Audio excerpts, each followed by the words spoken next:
Not a male and female brain thing. It's the way that we were socialized as children, on average. This is a simplified identity model.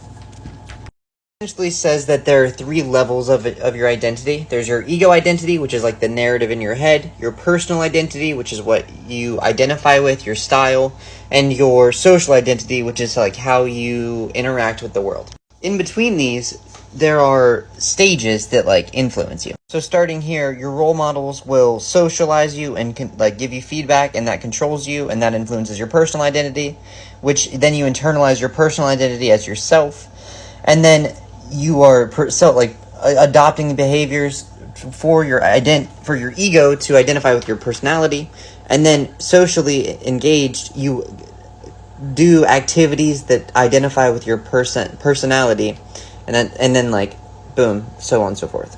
This is another concept that I've been looking at recently. It's the different stages of an identity.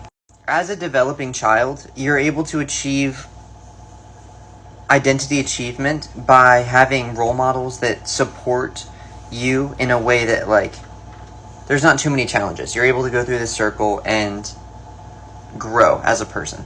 Identity foreclosure is essentially your role models are too strict, or they just give you a lot of feedback. Their attitudes influence your actions because you're internalizing all these norms about yourself. An example is, take my 4-year-old son and his love of mermaid princess costumes, and you can imagine the sorts of challenges a male child might get to this sort of personal ID expression. The role models influence that. And then, as a result, they suppress emotions because they're just listening to make their social ID in line with what people think it should be. And then they internalize that. Moratoriums are when you're kind of not really doing anything, or you're like trying to find out who you are. Maybe you are taking steps, but like you haven't really achieved that sense of who you are. You'll go through crises, which are like ways that you can make growth, challenges that you come through.